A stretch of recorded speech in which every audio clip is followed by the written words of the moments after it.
Is there an immigration crisis or crackdown happening in Mexico? We're going to talk about that. There's a lot of stuff floating around on the internet about what is happening right now in Mexico, and I thought I'd do a video since I actually live here. Before we jump into that, if you are new to the channel, hi, I'm Adelia Borchade. I've been an expat for 5 years. I help other Black women travel the world, become expats. If that's the kind of content you're interested in, be sure to subscribe to the channel. But yeah, let's get into it. I don't typically do videos on current event kinds of topics, but I've seen a lot about this on my timeline, and I just thought I would share what I know since I actually live in Mexico as a resident. So let's start with the first question. I've seen a lot of posts online talking about, oh, Mexico is cracking down. There's an immigration crisis in Mexico. They're racially profiling in Mexico. Well, here's the deal. As you all know, there have been several waves of immigrants coming up through Central America, not just Central American immigrants from, and actually refugee seekers from Haiti, from African countries, from lots of countries. But one way they're trying to get to the US is coming up through Central America, which then puts them into Mexico. I'm not even going to say recently. This has been happening for the last few years. Now, how has Mexico responded to that? The response has varied, but I can tell you personally that I was on a bus 4 years ago in Mexico, outside of Mexico City, near Teotihuacan, where the bus was stopped.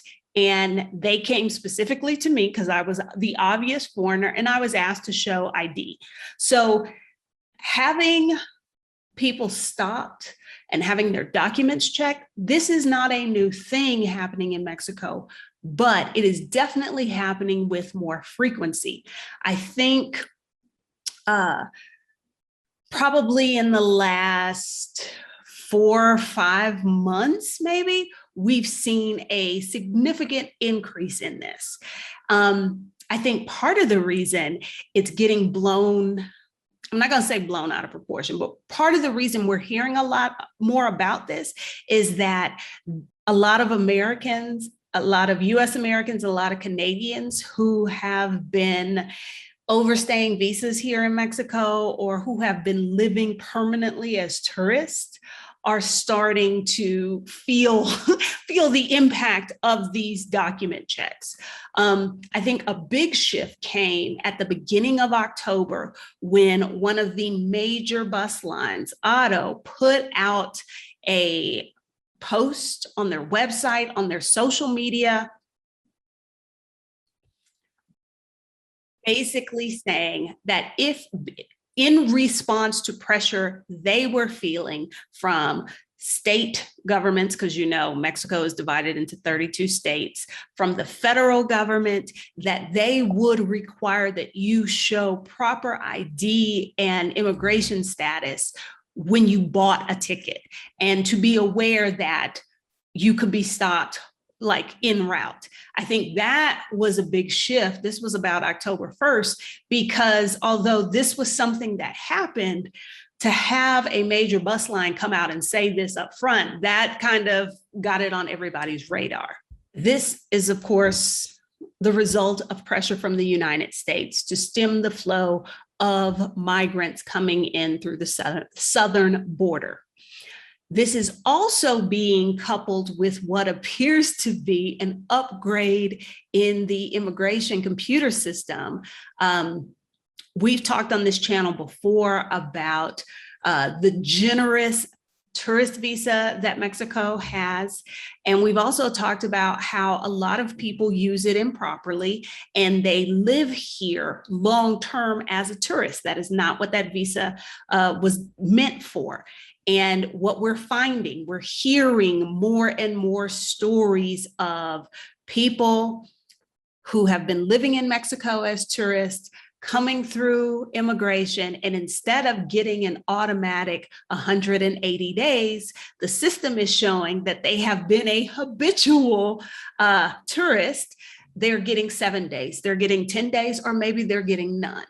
So I think we've got two things going on that has brought this topic to the forefront. With the immigration checkpoints, with the ID checkpoints, are they targeting Black and brown people? Are they targeting people who look like me? Depends who you ask.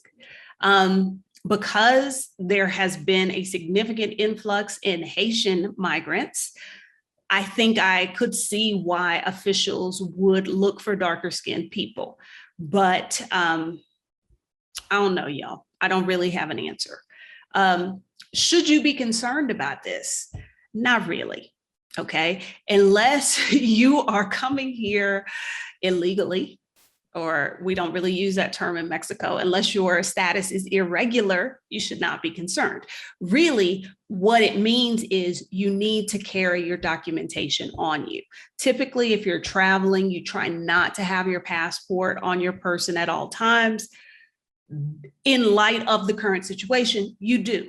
If you are here as a tourist, you need to have your passport and your tourist card with you. If you are a resident, you need to have your official residency card, because this is what happens. If you get stopped, whether it's walking down the street and somebody asks for your papers, this has never happened to me, but it could happen, or you're on a bus and the bus comes to a checkpoint and they make everybody show their papers, or they choose select people to show their papers.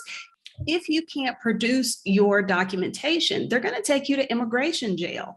And we've all seen the movies and had the laugh about, like, you don't want to get locked up abroad. You don't want to end up in a Mexican jail. And let me tell you, where you really don't want to end up is Mexican immigration jail. If you've seen the deplorable conditions in immigration detention facilities in the United States, they are significantly worse here in Mexico. Here is a story somebody posted. They were at a checkpoint. They didn't have their documents. They called in about them and found out that this person had overstayed their visa for 2 months. So they took them to immigration jail. Apparently, they can hold you for like 3 weeks. It's likely there will not be running water. There may or may not be electricity. Like, let's just say that the conditions are not great. You are not afforded, like, oh, how many phone calls should you get, that sort of thing. It's one of these things you may just have to sit and wait it out until somebody can figure out how to get you out. And it's no fun. Here's the thing. You need to carry your documentation on you. If you don't, there will be no conversation. They will likely just take you to immigration detention, and you don't want that. If you are a resident, carry a resident card. If you are here as a tourist, carry your physical passport. Don't carry a copy. I know there are security concerns, but I don't know that they will accept a copy. So carry your passport and your FMM. It's the tourist card you get when you enter the country, because they want to see, are you here and your status is regularized? Should you still come to Mexico? Yes. Should you still move to Mexico? Absolutely. But I think the bigger lesson here is that long term, the idea of, I'm not going to bother and apply for residency, I'll just string together tourist visa after tourist visa, those days are coming to an end. And if you don't want to possibly end up in immigration detention, make sure that you have the proper documentation. If you are curious about the process to become a resident, a legal resident in Mexico, I'm going to put a link for Sheeta D's video about how she got her residency. I've done it, y'all. It's not that complicated. Thanks for watching. If you haven't done so already, make sure you subscribe, and